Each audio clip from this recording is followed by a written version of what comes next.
You're listening to the Luminate series on the Forward Faster podcast, providing bite-sized insights for entrepreneurs in the optics, photonics, and imaging sector. Hello, everybody. The Optical Society of America, OSA, has been the world's leading champion for optics and photonics since 1916. After more than a century, OSA is now Optica. I'm Dr. Sujatha Ramanujan, Managing Director of the Luminate accelerator for startups with optics, photonics, and imaging-enabled technology. Here to talk with me about OSA's Optica rebrand is Dr. Eric Mazur. He's the 2017 president and previously the director at large at OSA. And Dr. Mazur is also the Bolkonsky Professor of Physics and Applied Physics at Harvard University and Area Dean of Applied Physics. He's an internationally recognized scientist and researcher, the founder of several companies, and an active player in the industry. Dr. Mazur, thank you for joining me. It's my pleasure.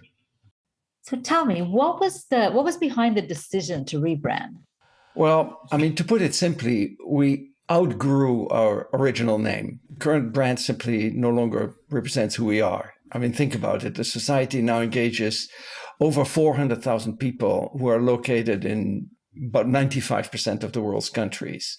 Members are from 100 countries around the world, and 55%, more than half of our membership is based outside the US. So, as you said, the society was founded in 1916, actually in Rochester, New York.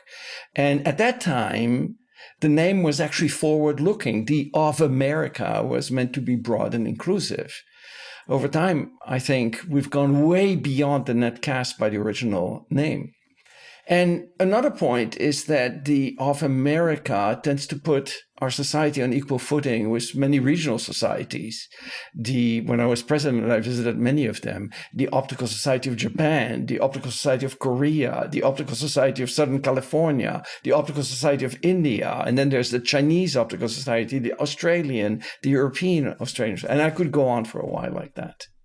So Optica's international reach continues to grow, and what trends do you see coming out of the members that are joining? Well, they are overwhelmingly younger and more diverse. And I find this truly exciting. The proportion of members coming from emerging markets is growing from, sub-Saharan Africa to the Middle East and Southeast Asia. Optics and photonics plays a central role in increasing the quality of life across all of society, and consequently, we see a growth in interest in the field across the globe.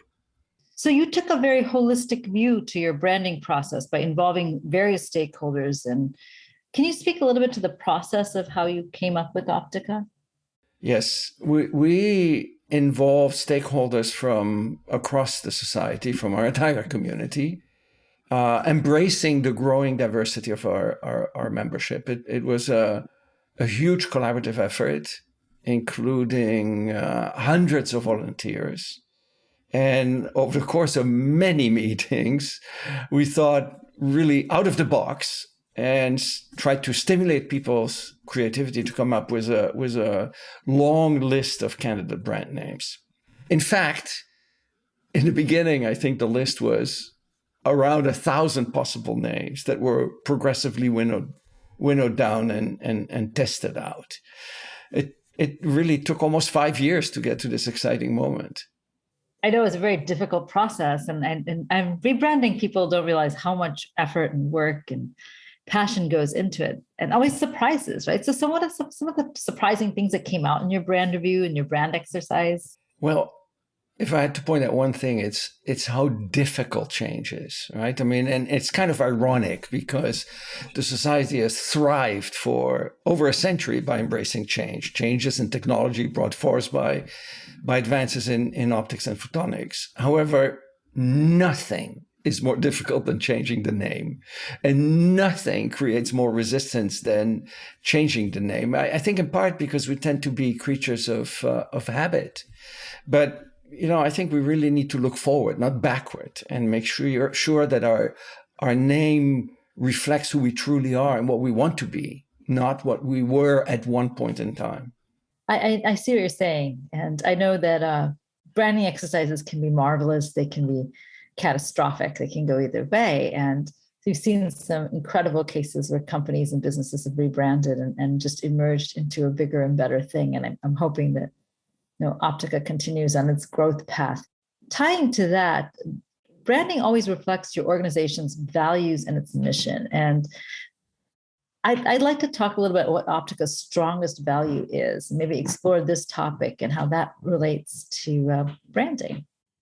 Well, that's something we were deeply involved in during the year that I was vice president. And I suppose it's embedded in I'm still kind of proud that we came up with that, in our I to the force core value statement: innovation, integrity, inclusivity, and impact. As a society, we impact society at large by supporting innovation and upholding the highest standards of integrity. And this is perhaps the most important of all. Underpinning all of this is a desire to be inclusive, to continue to grow as a truly global organization that represents all of humanity. Since our founding, or actually for the first century, I should say, the society was largely male, focused on academia, and centered squarely in the US.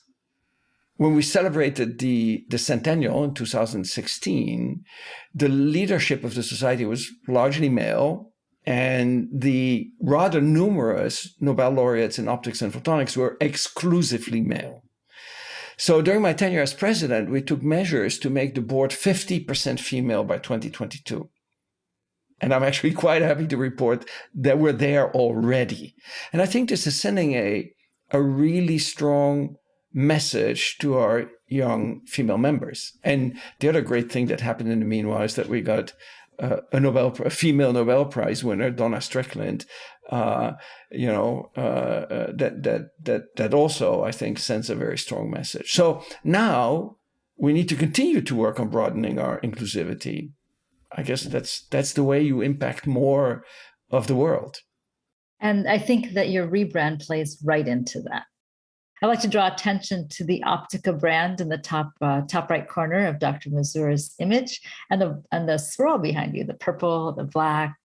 As I alluded to earlier, it was really a very creative process. And I remember a board meeting where we went over the color scheme.